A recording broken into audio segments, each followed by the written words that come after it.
오늘까지 하나님께서 하나님의 말씀이 전파되고 또 구원받고 또 하나님의 교회가 든든히 서가는 모습을 보게 됩니다. 그런데 오늘 사도행전 9장 32절로 43절까지의 말씀을 보게 되면 또한 사람들의 모습이 나타납니다.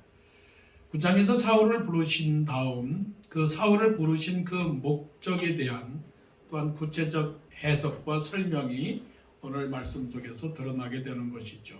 복음이 전파되는 것, 그것은 너무나 자연적인 것입니다. 그런데 하나님께서 그 자연적인 것들을 통해서 또한 오늘 우리에게 초자연적인 모습을 보여주게 됩니다.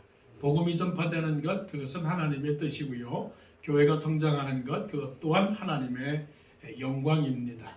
하지만 교회와 복음이 전파되는 것 가운데 더 중요한 것은 또한 사람도 중요하다는 것입니다. 복음과 그리고 사람들의 삶, 이거는 어떻게 해서라도 떨어질 수 없는 것이죠. 하나님께서 사울을 부르셨다라고 하는 것은 생명의 말씀을 통해서 한 영혼을 구원받게 하는 것이지만 구원받는다는 것이 결코 우리들의 삶과는 결코 분리되거나 떨어지거나 관계가 없다는 건 아닙니다. 오늘 말씀 속에서 두 여자의 모습을 보게 됩니다. 한 사람의 이름은 애니야라고 하는 사람이요, 한 사람의 이름은 다비다라고 하는 사람이요, 도로가라고 하는 사람입니다. 두 여인의 삶입니다. 두 여인의 삶을 통해서 하나님께서 어떻게 우리 복음을 믿는 우리들의 신앙의 삶 속에서 어떻게 개입하는가 하는 것을 우리는 찾아보게 되는 것이죠. 32절 말씀에 보니까 그때의 베드로가 사방으로 두루 다니다가 롯다에 사는 성도들에게도 내려갔더니 베드로의 일상적 삶의 모습을 보게 되는 것이죠. 이것은 목사의 삶이요, 성도의 삶이요, 또한 제자들의 삶이요, 하나님의 부르심을 받은 사람들의 삶이 되는 것이죠. 베드로가 사방으로 두루 다니다가, 베드로는 결코 시간을 낭비하거나 허비하지 않았습니다. 사람을 차별하거나 또한 사람을 구별하지도 않았습니다.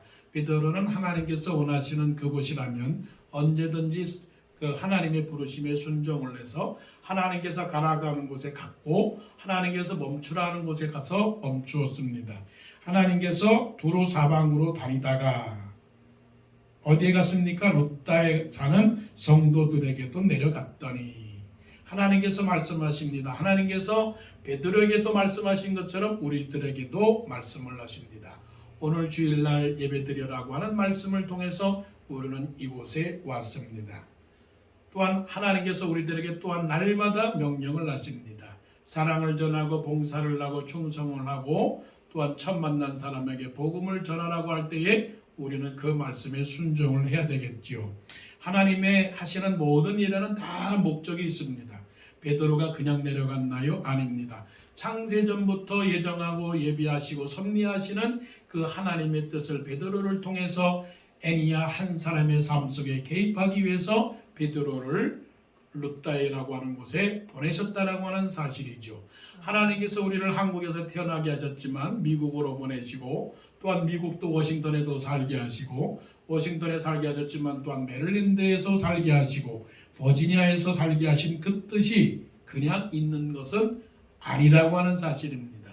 이것이 하나님의 시간과 하나님의 사람과 하나님의 장소에 너무나 적합하게 그렇게 조화가 되었고 또 하나님의 계획 속에 이루어졌다는 사실을 생각할 때에 오늘까지 있게 하신 하나님께 감사드리고 또한 내일도 살게 하신 하나님께 감사를 드려야 하는 것입니다. 롯다에 사는 성도들에게도 내려갔더니 왜 내려갔을까요? 바로 33절입니다. 거기서 애니야라고 하는 사람을 만나매 애니야라고 하는 사람을 만나기 위해서 하나님께서는 창세전부터 계획하셨고 베드로를 사도로 제자로 부르셨고 더 중요한 것은 애니야를 중풍병으로 8년을 아프게 했다라고 하는 사실입니다. 애니야 한 사람의 삶이 얼마나 힘들었을 것인가를 생각을 해보세요. 애니야라고 하는 사람이 여자입니다. 여자가 중풍병으로 8년을 앓았습니다. 중풍병이라고 하는 건 뭡니까?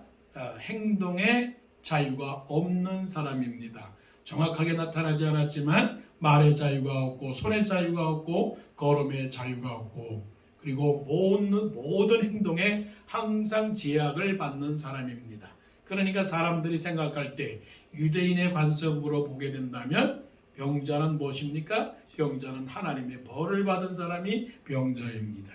왜 하나님이 벌을 받았을까요? 하나님께서 그 사람을 보실 때에 착하지 않고 선하지 않고 또 진실하지 않고 또 사랑이 없는 그 하나님의 율법에 어긋난 사람이기 때문에 하나님께서 벌을 내리셨다라고 그렇게 생각을 합니다. 그것이 율법적 관점이죠. 우리도 율법적 관점에서 보게 된다면 세상에 있는 모든 일들이 다 어떤 것입니까? 하나님의 벌이라고 생각을 하는 거죠. 그런데 벌이라고 생각하는 것까지는 좋은데 우리는 그 사람을 정죄를 합니다. 그 나라가 잘못됐기 때문에 그 지도자가 잘못했기 때문에 그 사람이 잘못했기 때문에 그 가정이 잘못됐기 때문에 그 사람이 잘못됐기 때문에 그 남자가 잘못했기 때문에 그 친구가 잘못됐기 때문에 지금 그 고통을 받는다라고 생각하는 그런 정죄함, 굉장히 무서운 것이지요. 애니아라고 하는 한 사람의 인생은 슬픈 인생입니다. 고독한 인생입니다. 불행한 사람입니다. 물론 그 사람의 영혼은 어떨지는 정확하게 나타나지 않지만 성경에서 보게 되니 중풍병으로 침상 위에 누운 지 8해라. 따지고 보면 인생 끝입니다. 인생 끝이에요. 무슨 소망이 이 여자에게 있겠습니까? 그런데 그렇게 누운 지 8년 만에 베드로를 만나게 하셨다라고 하는 이 사실은 어떤 사실입니까? 너무나 놀라운 사실입니다. 일상적인 생활 가운데서 하나님은 항상 범상적인 것, 특별한 것을 하나님께서는 준비하십니다. 우리도 때로는 애니와 같은 그런 삶을 살 수가 있죠.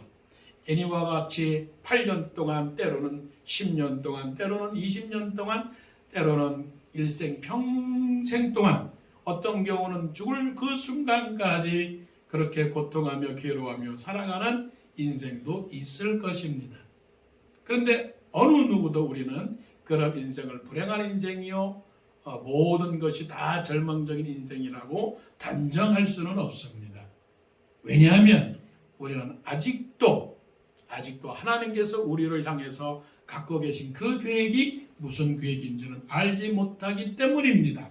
그래서 우리는 그 하나님의 뜻이 무엇인가를 더듬어 발견하면서 항상 깨어서 기도하고 항상 하나님의 말씀에 묵상하면서 우리의 눈을 열어 하나님을 바라보고 우리 귀를 열어서 하나님의 말씀을 들으면서 날마다 하나님의 뜻이 무엇인가를 묵상을 해야 되겠지요. 애니아에게 8년이 지나서 드디어 베드로를 만났습니다. 얼마나 축복입니까? 바로 이것이 은혜입니다. 애니아에게 은혜입니다. 애니아는 8년 동안 중풍병으로 침상에 누워있으면서 그런 생각을 했을 수도 있습니다. 절망했을 것이고요. 눈물을 흘렸을 것이고요. 때로는 원망했을 것이고요. 낙심했을 것이고요.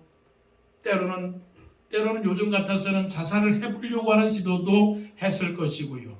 때로는 또한 어느 누구도 만나보고 싶지 않은 그런 마음, 그래서 사회적인 고독감을 느낄 수 있습니다. 이민생활이 참 힘들죠. 다들 힘들다고 말하는데 각자마다 다 힘든 건 있을 것입니다. 말도 힘들고 여러 가지 생활이 힘들고 때로는 보이지 않게 차별도 있을 수도 있고요. 때로는 그 여러 가지 그 장벽들이 있을 수 있습니다.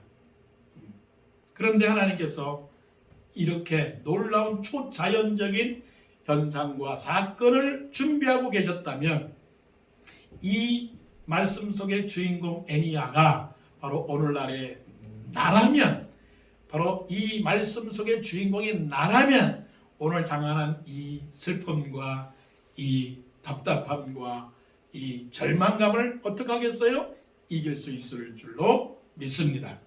왜냐하면 하나님께서는 우리를 위하여 놀라운 계획을 갖고 계시기 때문에 그렇습니다. 그래서 욥기에서도 말씀하시기를 그가 나를 단련하신 후에는 내가 정금같이 나오리라. 바로 그것이 바로 비밀이었습니다. 그것이 바로 하나님의 신비로운 뜻이었습니다. 하나님께서 나를 사랑하셔서 나를 통해서 고통을 받게 하시고 고난을 받게 하셔서 현재의 고난은 장차올 영광과 좋게 비교할 수 없도다라고 하는 그 말씀을 이루기 위해서 애니야에게 그런 고통을 주셨고 또한 우리들에게도 8년간 또한 난 나름대로 당하는 여러 가지 삶의 고통을 주셨다라고 하는 사실이죠. 34절 말씀을 보세요. 베드로가 이르되 애니야야, 베드로가 이르되 애니야야, 예수 그리스도께서 너를 낫게 하시니. 이게 쉬운 일은 아니죠. 왜 쉬운 일이 아니냐면 베드로가 애니야를 향하여 낫게 하신다라고 기도했다라고 하는 사실도 쉽지 않고, 또 베드로가 또한 예수 그리스도께서 너를 낫게 하시니 일어나 내 자리를 정돈하라라고 하는 그 말씀도 사실 쉬운 것은 아닙니다. 그러니까 애니야를 만난 것도 쉬운 일은 아니지만 베드로가 그 자리에 가서 기도했다라고 하는 사실도, 일어나라고 선포했다라고 하는 사실도 쉬운 건 아닙니다. 그리고 또한 베드로가 이 말을 합니다. 내가 너를 낫게 할 터이니, 내가 너를 위하여 기도할 터이니 너는 곧 나을 것이다 라고 하는 우리들의 인간적 자랑과 교만과 욕망이 보이질 않습니다. 여기서 우리는 베드로의 성숙한 신앙을 보게 되는 거죠. 베드로가 뭐라고 말합니까? 내가 너를 위하여 기도한다. 우리 얼마나 그런 말을 많이 합니까? 내가 당신을 위하여 늘 기도합니다. 내가 당신을 얼마나 사랑하는지 아십니까? 그런데 그 말 속에 담겨있는 의도는 뭡니까? 바로 우리 육신적인 자랑입니다. 내가 10년 동안 일해왔습니다. 내가 20년 동안 기도해왔습니다. 내가 30년 동안 교회를 지켜왔습니다. 그 말 속에 얼마나 우리 자신의 행위의 의의를 드러내는지를 아시나요? 그런데 베드로는 뭐라고 말합니까? 애니야야, 내가 너를 고치는 것이 아니라, 이러한 모습은 이제 고넬료를 만날 때도 이런 모습이 보입니다. 그냥 베드로의 성숙된 모습을 보게 되는 것이죠. 그 성숙된 모습은 뭡니까? 큰 사건을 만난 다음에 예수 그리스도를 닭이 3번 울기 전에 베드로가 예수 그리스도를 모른다라고 부인한 그 사건 다음에 회개하고 나서 성령 충만을 받고 나서 삶이 바뀌어진 것이죠. 그래서 예수 그리스도께서 너를 낫게 하시니 이것이 바로 뭡니까? 은혜입니다. 베드로의 은혜요, 애니야의 은혜입니다. 그 많은 아픈 사람들이 얼마나 많았겠어요. 애니야처럼 중풍병을 앓고 있는 사람이 얼마나 많았겠어요. 그렇지 않습니까? 세상에 가난한 사람이 얼마나 많이 있고, 세상에 병원에 입원한 사람이 얼마나 많이 있고, 세상에 암 치료를 받는 사람들이 얼마나 많습니까? 그런데 애니야가 베드로를 만났고, 베드로가 애니야를 만났고, 그런 가운데 베드로의 입을 통해서 예수 그리스도께서 너를 낫게 하신다라고 하는 이 복음의 선포가 있었다는 그 자체는 분명하게 말한다면 이거는 하나님의 은혜입니다. 아멘. 그러게 우리는 하나님의 은혜를 갈망해야 되고 간구해야 됩니다. 뭐라고요? 하나님의 은혜로 나를 치료하여 주옵소서. 하나님의 은혜로 우리를 풍요롭게 하옵소서. 하나님의 은혜로 복음이 전파되게 하옵소서. 그 어느 누구도 하나님 앞에서 자랑할 사람은 없다는 거죠.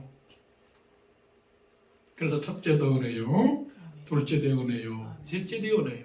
예수님께서 도와주셨습니다. 하나님께서 축복하셨습니다. 하나님께서 낫게 하셨습니다. 라고 하는 그것, 그 많은 사람들 중에 애니야가 고침을 받은 것처럼 그 많은 사람들 중에 여기 계신 여러분들의 삶 속에 당한 여러 가지 문제가 해결되는 은혜가 있기를 원합니다. 아멘. 일어나 내 자리를 정돈하라. 치료 이후의 삶을 또한 말하는 거죠. 내 자리를 정돈하라.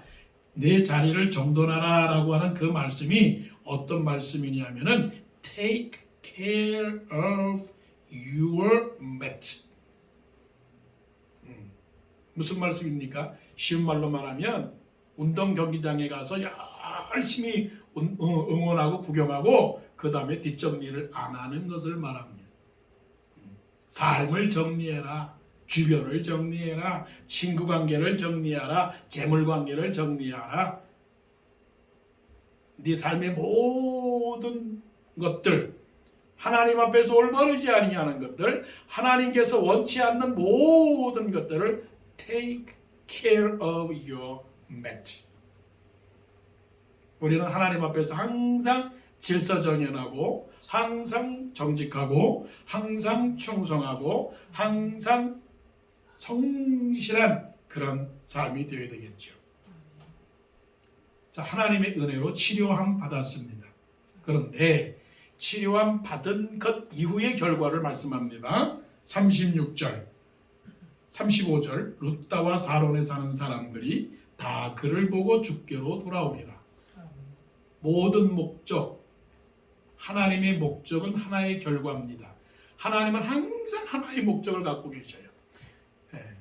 나를 치료하시고 나를 구원하시는 목적, 나를 부르시는 목적, 바울을 부르신 목적, 아브라함을 부르신 목적, 그것은 뭡니까? 하나님의 백성입니다. 바울을 부르신 목적은 내가 그를 이방인을 위한 나의 택한 그릇이라고 말씀하시거든요. 그렇다면 애니야를 아프게 하시고 애니야를 치료하게 하신 그 분명한 목적은 어떤 목적입니까? 그를 보는 사람들이 예수를 믿게 하기 위한 것입니다. 그래서 우리는 내 인생은 나 혼자만의 것이 아니라 우리들의 인생입니다. 나의 인생은 너의 인생입니다. 너의 인생은 그의 인생입니다. 그의 인생은 그들의 인생입니다. 우리 교회는 우리 교회만이 아니라 다른 교회를 위한 것입니다. 이 세상은 모든 사람들이 다 구원받게 이르기를 원하는 것이죠. 애니야를 고친 그 사건으로만 끝나고 35절이 없다면 이것은 복음이 아닙니다. 이것은 말씀이 아닙니다. 나를 통해서 다른 사람이 구원을 얻게 하는 이것이 바로 간증입니다. 이것이 증거입니다. 우리를 통해서 한 사람의 영혼이라도 구원받을 수 있도록 만드신 하나님의 목적을 이루셔서 사마리아와 유대와 온 땅끝까지 하나님의 복음이 전파되는 그런 사명이 있기를 원합니다. 아멘. 이것이 바로 하나님께서 애니야를 고치신 하나님의 은혜의 은혜. 그래서 은혜로 살아가는 사람이 애니야입니다. 애니야를 통해서 어떻게 됐어요? 고침을 받고 애니야를 통해서 많은 사람들이 그를 보고 주께로 돌아오리라. 나를 통하여 주께로 돌아오기를 원하는 하나님의 뜻이 있는 거죠. 자, 그 다음에 또 다른 여자를 만나게 되는 것이죠. 욥바에 다비다라는 여제자가 있으니, 자, 욥바하고 롯다하고 다른 동네입니다. 다른 동네. 근데 하나님께서는 다른 동네를 한눈으로 보시고 계시는 것이죠. 하나님은 이 천지 만물 온 세상 모든 것까지 한눈에 바라보시는 거예요. 근데 한눈에 바라보시는 것이 그냥 대충 바라보시는 것이 아니라 머리털 끝까지 다 세신받으신 하나님이시라고 하시니까 애니야의 고통도 알아보시고 또한 다비다라고 하는 사람의 삶도 하나님이 지켜보신다면 하나님은 어디나 계시고 무엇이나 하시는 그런 하나님이시죠. 그럼 이것을 통해서 우리는 무엇을 합니까? 우리의 삶에 너무나 깊숙하게 개입하시고 간섭하시는 하나님을 바라보게 되는 것이죠. 다비다라고 하는 사람이 있는데 이 사람은 여제자입니다. 여제자라고 하는 것은 여사도가 아니고요. 여성 성도다라고 말하면 됩니다. 여성 성도는 성도인데 아주 잘 믿는 여자 성도. 제자는 뭡니까? 예수님을 따라가는 사람. 권사는 권사인데 그냥 사람 권사가 아니라 어떤 권사요? 예수 권사. 목사는 목사인데 사람 목사가 아니라 예수 목사. 예수님을 따르는 제자 목사. 예수님을 따르는 권사 제자. 제자 권사. 바로 이것이죠. 여러분 제자입니까? 제자이면 예수님을 따라가는 사람입니다. 다비다가 여제자라 했다면 어떤 사람이에요? 예수님을 바로 믿고 예수님의 말씀을 또 정확하게 믿고 그리고 믿고 그대로 예수님의 그 모습을 다른 사람에게 전하는 사람이었어요. 그러니까 그 사람을 부르기를 여제자다라고 부른 겁니다. 사람들은 말 안 하지만 때로는 우리를 비난할 때가 있어요. 왜요? 제자가 아니니까. 그래서 우리로 하여금 말하기를 베드로가 말합니다. 너의 착한 행실을 보고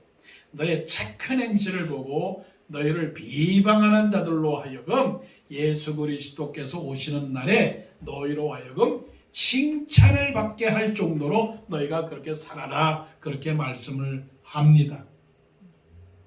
비난받지 않는 직분자, 비난받지 않는 성도, 그래서 우리로 하여금 그냥 교회의 직분자 플러스 교회에 참 예수 믿는 예수 닮은 제자가 되기를 간절히 원해요. 욥바의 다비다라는 여제자, 그러면 여제자라고 한다면 어떤 사람이 되었어요? 우리가 생각하는 여제자라고 한다면 하나님의 복을 크게 받는 사람, 아무런 어려움이 없는 사람, 그야말로 잘 나가는 사람, 성공한 사람, 고통이 없는 사람, 문제가 없는 사람이 돼야 되지 않겠어요? 그게 여제자가 돼야 되지 않겠어요? 그런데 여제자라 할지라도 우리는 이것을 깨달아야 돼요. 37절 말씀을 보세요. 그때에라고 하는 것은 몇 년 후에 아니면 1년 안에 몇 달 안에 어떤 사건이 일어난 그때예요. 그때에 우리가 인생을 살아가는 동안에 그때에 아니 여제자가 하나님을 잘 믿는 그런 신실한 사람이 병들어 죽음에 이런 일은 안 일어났으면 좋겠는데 일어난단 말이에요. 일어나. 사람은 뭐예요? 다 죽어요. 사람은 다 죽기 때문에 우리가 사람이 죽는 이 자체에 대해서 거부할 필요는 없어요. 두려워할 필요도 없어요. 누구나 죽어요. 누구나 죽긴 죽는데 일찍 죽을 수도 있고 늦게 죽을 수도 있어요. 늦게 죽는다고 축복받았다라고 말할 수도 없고 일찍 죽는다고 복을 못 받았다라고 말할 수는 없어요. 왜냐하면 하나님께서 하시는 일들에 관해서는 우리가 다 그 경륜을 깨달을 수 없기 때문에 그래요. 여제자가 죽었다. 아니 제대로 잘 안 믿는 사람도 그렇게 안 죽었는데 여제자가 일찍 죽었으니 이게 무슨 일입니까? 그것도 또한 이 여제자가 어떤 사람이었느냐면 36절에 보니까 그 이름을 번역하면 도로가라고 하는 것은 그리스 말로 도로가고 다비다라고 하는 말은 아람어, 중동 언어로 아람어, 사우디아라비아, 이라크 말로 옛날 언어로 다비다라고 말하고 그리고 그리스 말로 도로가예요. 우리는 미국 이름 갖고 있고 한국 이름 갖고 있지 않습니까? 매튜라고 하는 그런 영어 이름을 가진 사람이 그 사람이 한국 이름은 홍길동이다, 길동이다 하는 것처럼 다비다라고 하는 사람은 아람어 이름이고 그리고 도로가라고 하는 이름은 그리스 말이에요. 그러니까 그 이름이 그 이름이에요. 그런데 그 똑같은 그 이름인데 그 다비다라고 하는 도로가라고 하는 사람이 어떻게 살았느냐 하면 선행과 구제하는 일이 많더니가 아니고 심히 많더니라고 그랬어요. 예, 심히 많더니라고 하는 말을 영어로 말하면 who was always doing good and helping poor라고 했어요. 그러니까 사건으로 구제한 게 아니고 보이기 위해서 그런 것이 아니고 이 사람의 삶이 그냥 선행하고 남을 도와주는 일을 항상 했다라고 하는 거예요. 이벤트가 아니고요. 이벤트가 아니고 이 사람의 라이프가 구제하는 일, 선행하는 일이었다고요. 우리가 잘 아는 그 본 회포라고 하는 목사님, 우리가 잘 그 복음성가도 불렀잖아요. 독일 그 나치 치하에서 그 히틀러에 대해서 저항했던 그 목사님이 나를 따르라고 하는 제자도라고 하는 그 산상보훈의 설교 속에서 무슨 말씀을 하셨느냐 하면 예수 믿는 사람들은 탁월해야 된다고 말을 해요. 탁월해야 된다. 그게 뭐가 탁월해야 되느냐 하는 것은 하나님을 믿는 사람은 다른 사람과 비교가 되지 않을 정도로 특별해야 된다는 거죠. 특별하죠. 그죠? 하나님의 영의 축복을 받은 사람이니까 특별하다고요. 말과 행동과 믿음과 사랑과 의와 경건 모든 면에서 특별해요. 특별하니까 드러나게 된단 말이에요. 아, 당신은 예수 믿는 사람이군요. 그래야 되죠. 말을 하지 않아도 다른 사람이 착 보고 물건이 좋은 거 안 좋은 거 알아내듯이 우리는 특별해야 돼요. 그런데 특별하다 보니까 어떤 게 되느냐면 은근히 자랑을 하게 된단 말이에요. 그러니까 특별하긴 특별한데 보이지 않게 특별히 된다. 그래서 특별과 비범성과 은밀성을 말씀을 하시는 거예요. 그러니까 우리는 기도합니다, 도와줍니다, 사랑합니다, 구제합니다, 뭐 공부합니다, 뭐 선교합니다, 전도합니다, 뭐 이런 거 사실 해야 되지만 그것이 혹시라도 사람에게 드러나게 하려고 하는 것이라면 그거는 하나님의 제자가 아니라는 거예요.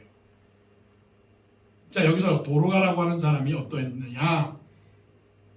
선행과 구제하는 일이 심히 많더니라고 하는 것은 은밀한 거예요. 여러분, 은밀한 중에 구제하는 일들이 심히 많은 참 여제자가 되고 남제자가 되기를 원해요. 그것이 하나님이 원하시는 거예요. 선을 행하고 선한 사업을 많이 하고 나눠주기를 좋아하고 너그럽게 사람들을 상대하라. 이것이 너희 장래에 너희 자기를 위해서 좋은 터를 쌓아 참된 생명을 취하는 것이라 그렇게 말씀을 했거든요. 나를 통해서 하나님의 뜻이 전달되어야죠.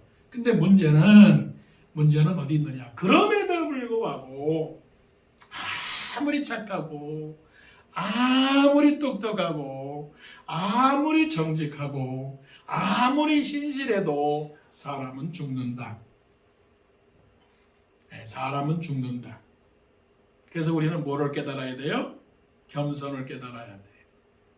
하나님 앞에 항상 우리는 범죄한 죄인이에요. 우리가 왜 죽습니까? 아담과 하와의 죄로 인해서 온 세상 사람들이 다 죄의 형벌을 받아서 죽게 되어 있는 거죠. 그러니까 우리는 죄의 자손이에요.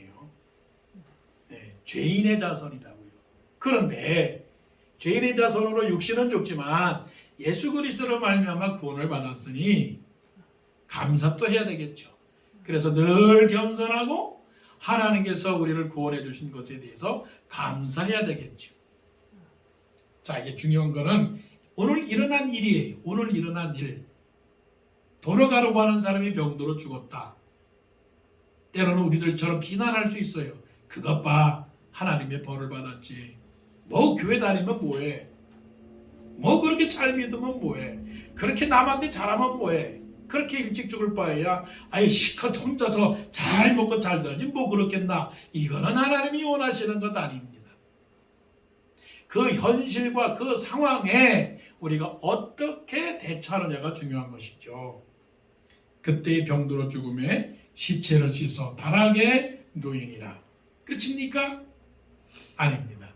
오늘 말씀의 초점과 핵심이 바로 그것입니다. 우리는 끝이고 우리는 끝났다라고 생각할 그때에 하나님께서는 일하신다라고 하는 사실입니다. 절망할 필요가 없어요. 근심할 필요가 없어요. 왜냐하면 하나님은 또한 새 일을 행하시는 하나님이기 때문에 그렇죠. 자, 죽었습니다. 죽었는데 38절에 보니까 일이 시작이 됩니다. 룻다가 욥바에서 가까운지라 제자들이 베드로가 거기 있음을 듣고 두 사람을 보내어 지치 말고 와달라고 간청하여 그 두 제자들이라고 하는 것은 잘 믿는 사람들이 베드로로 가는 사도를 사도가 루따에 있다라고 하는 소리를 듣고 요바에서 두 사람을 보내어서 베드로를 초청을 합니다. 목사님을 초청을 합니다. 왜 초청을 할까요? 뭐 장례식 치러달라고요? 그게 아니었다라고 하는 거죠. 그게 아니었다는 거죠. 여기에 뭐가 있어요? 그래서 우리는 믿음의 사람들과 교제한다라고 하는 것은 얼마나 귀중한 것인가를 깨닫게 되는 거죠. 다비다를 사랑하는 제자들, 그 제자들이 비록 다비다가 죽었지만 뭘 가지고 베드로 사도를 불렀습니까? 다시 살아날 수 있다. 이 얼마나 귀중한 일이에요. 많은 사람들이 안 된다 할 때 그 중에서 한두 사람이라도 진실로 하나님을 믿는 믿음의 사람이 아닙니다. 우리는 할 수 있습니다. 그 사람은 살아납니다. 베드로 사도라면 살 수 있습니다. 베드로가 지금 루따에 있으니 요바에서 멀지 않으니 베드로 사도를 모신다면, 베드로 사도가 기도한다면 다시 살아날 줄로 믿습니다. 그거예요. 보세요. 38절. 두 사람을 보내어 지체 말고 와달라고 간청하여. 믿지 않는 사람들은 이런 사람들을 행동을 보고 뭐라고 말할까요? 정신이 나갔군. 세상 말로 머리가 또라이 아니야? 때로는 우리가 그런 말을 들어요. 교회 다니는 사람들은 다 정신이 이상해. 왜 보이지 않는 것을 믿어? 왜 확실치 않은 것을 말씀이라고 해? 하지만 우리는 세상 사람들이 모르는 것을 알고 있기 때문에 우리는 들을 귀 있는 자는 들을지어다라고 하는 그 말씀을 듣고 있는 것이죠. 우리는 사실 따지고 보면 우리는 미친 사람이 되어야 되는 거예요. 정신병자가 되어야 되는 거예요. 사도 바울이 말씀한 것처럼 우리가 미쳐도 주를 위하여 미쳤고 우리가 사나 죽으나 다 주의 것이로다. 우리가 미쳐서도 너희를 위한 것이라고 말씀한 그것을 본다면 우리는 사실은 온전한 상태를 가지고서는 예수님을 못 믿어요. 바울을 보세요. 내가 무엇이든지 내게 유익하던 것을 다 배설물로 여기면 내 주 예수 그리스도를 아는 지식이 가장 고상함을 인함이라. 내가 또한 모든 것을 배설물로 여기고 또한 모든 것을 잃으면 주 안에서 그를 놓고 또한 주 안에서 발견되려 함이니라고 고백했던 그 바울의 말을 들어보면 시어 말로 말하면 세계 제1류 대학을 나온 사람이 세계 제1류의 직장을 간 사람이 그것을 다 포기하고 하나님이 좋고 하나님을 위해 살겠다라고 하는 그것과 비교할 수가 있겠죠. 아니 저렇게 정신 똑똑한 사람이 어떻게 저렇게 어리석은 일을 해. 아니 다 죽은 사람을 가리켜서 아니 사도를 불러다가 기도하면 뭐 낫는다고 하는 건 말이야. 여러분 그래서 우리는 뭡니까? 일상적인 생활 속에서 초자연적인 것을 믿는 그런 사람이 믿는 사람이에요. 그래서 믿음의 사람은 자연적인 것이기도 하지만 초자연적인 것을 따라가야 되는 거예요. 사람이 볼 때는 죽었지만 하나님의 마음과 하나님의 영으로 믿음 안에서는 아니다. 죽은 것이 아니다. 산 것이다. 그것을 믿는 믿음. 바로 정상적이지만 비정상적이고 자연적이지만 또한 초자연적인 것을 함께 누리는 그런 사람이 되어야 되는 거예요. 그래서 우리가 믿음의 세계에서는 어느 것도 거부하면 안 돼요. 저 사람이 저렇게 생각한다. 저 사람이 저렇게 행동한다. 그거를 갖다가 판단하거나 정죄하면 안 돼요. 왜냐하면 그 속에서 하나님께서 하실 일이 무엇인지를 우리가 알지 못하기 때문에 그렇죠. 자 보세요. 49절 베드로가 일어나 그들과 함께 가서 이름에 그들이 데리고 다락방에 올라가니 다 따지고 보면 구경꾼들이 졌다면 저 사람들 참 한심하구나. 아니 장례식이나 치르지. 베드로는 거기 왜 갔으며 거기 있는 사람들은 왜 위층에 있는 다락방에 베드로를 데리고 갔으며 또 베드로는 또 거기 왜 줄줄 따라가나. 다 이 생각이 보죠. 그래서 유대인에게는 미련한 것이요 또한 유대인에게는 어리석인 것이요 헬라인에게는 미련한 것이라고 말하지만 우리는 십자가에 못 박힌 그리스도를 전한다라고 했던 그 신비로운 하나님의 말씀에 우리는 아멘해야 되는 것이죠.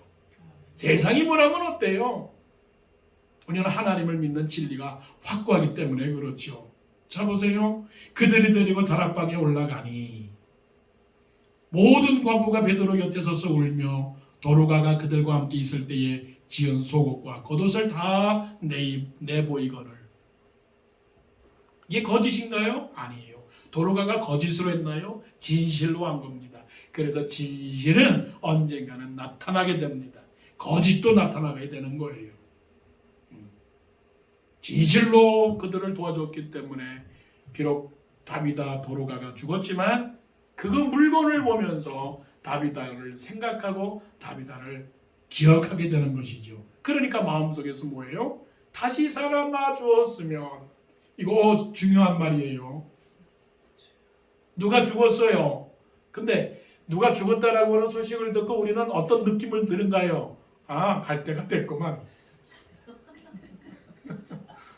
잘 죽었구만 뭐. 잘 먹고 잘 살다 갔네. 여러분 마음속에 간절하게 그 사람이 다시 살아나기를 바라는 마음. 그 마음은 뭡니까?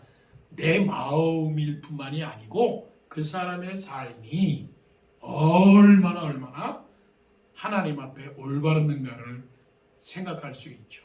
이런 사람이 되기를 원합니다. 저도 이 말씀을 전하면서 야, 내가 죽으면 성도님들이 목사님 다시 살아나세요. 어떻게 해요? 그럴 사람이 있을까? 그런 마음을 갖고 산다면 하나님 앞에서 칭찬받겠죠. 지은 속옷과 겉옷을 다 내보이거늘. 자, 이제부터 클라이막스입니다. 40절 베드로가 사람을 다 내보내고. 베드로의 영성입니다. 베드로가 나라면, 나 같은 사람이라면, 아니 다비다가 죽었네, 뭐 나보고 어떡하라고, 장례식 일정은 잡혔습니까? 이렇게 말할 텐데 베드로가 그것을 보았습니다. 누운 시체를 보았습니다. 그리고서는 뭐라고 말합니까? 다 나가시오. 아마 나라면 또한 영웅 심리에서 다 모이시오. 내가 이 사람을 살리겠습니다. 내가 이 사람을 살리는지 아니면 살리지 못하는지 한번 보십시오. 만일 내가 이 사람을 살리면 나는 참으로 인간 중에 가장 위대한 사도인 줄로 여러분들이 인정하시기 바랍니다. 그러지 않겠어요? 결과적으로는 살아났으니까. 그런데 베드로가 사람을 다 내보내고 무릎을 꿇고 기도하고 자세가 된 거예요. 자세가. 베드로는 은혜를 받은 사람이에요. 은혜를 받은 사람이 결국은 은혜를 끼치는 거예요. 중요한 원리입니다. 베드로가 은혜를 받았으니까 애니야가 살고, 아멘. 베드로가 은혜를 받았으니까 다비다도 살리고, 아, 은혜를 받은 곳에 은혜가 넘치는구나. 내가 은혜를 받으면 우리가 은혜를 받는구나.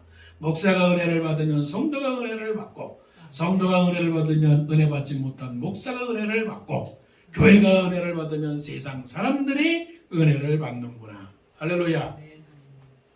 그래서 베드로가 시체를 향하여 이릅니다. 다비다야,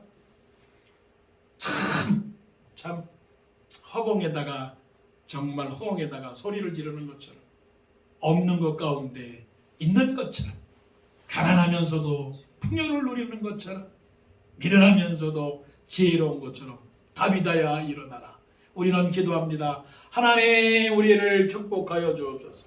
하나님 우리를 낫게 하옵소서. 하나님 우리를 부흥케 하옵소서. 하나님 우리를 인도하옵소서. 그 기도를 지금 하고 있는 거예요. 누가 듣는다고? 베드로는 굳게 믿었습니다. 그 기도를 누가 믿는다고요? 하나님이 듣습니다. 아멘. 할렐루야. 하나님이 듣습니다. 그리고 41절에 베드로가 손을 내밀어 일으키고 성도들과 과부들을 불러들여 그가 살아난 것을 보이니. 이런 역사가 일어나기를 원합니다. 이런 역사가 우리 가운데 많이 일어나기를 원합니다. 그거는 애니야의 공로도 아니요 다비다의 공로도 아니고 또한 베드로의 놀라운 능력도 아니고 오직 하나님의 은혜였습니다. 그 결과가 뭡니까? 그 결과가 42절 성경을 읽으면서 이거는 꼭 기억해야 됩니다. 한 사건을 일으킨 다음에는 또 다른 사건의 목적이 있습니다. 42절 온 요파 사람이 알고 많은 사람이 주를 믿더라. 나를 통하여 또 한 사람이 예수를 믿더라. 43절 베드로가 요파에 여러 날 있어 시몬이라 하는 무두장의 집에서 머무르니라. 호텔 가지 아니하고 가난한 집에 갔습니다. 요즘 같았으면 목사님 목회 성공하셨으니까 이렇게 큰 훌륭한 일을 행하셨으니 목사님 잘 드시고 잘 대접받으십시오. 이것이 세속이 아닙니까? 그런데 아니에요. 베드로는 어디 갔습니까? 무두장이. 옛날 성경에는 이 무두장이를 가죽쟁이, 가죽을 부드럽게 만드는 가죽쟁이, 뭐 그렇게 존경받는 직업이 아니었던 그 당시의 상황으로 볼 때 베드로의 마음이 얼마나 은혜롭고 얼마나 겸손했는지를 우리는 깨닫게 되는 거죠. 그러므로 애니야도 은혜 받고 베드로도 은혜 받고 타비다도 은혜를 받아서 이 땅에 살아가는 동안에 문제가 해결받고 병자가 치료되고 막혔던 것이 열려지고 캄캄했던 것이 환해지는 역사, 그런 역사를 우리가 이 세상에서 체험하다가 하나님께 영광을 돌리고 하나님의 나라가 더 확장되고 또한 예수 믿는 사람들이 많아지는 역사가 우리 가운데 넘치기를 간절히 원합니다. 아멘. 기도드리겠습니다. 피아노 반주해 주시고요.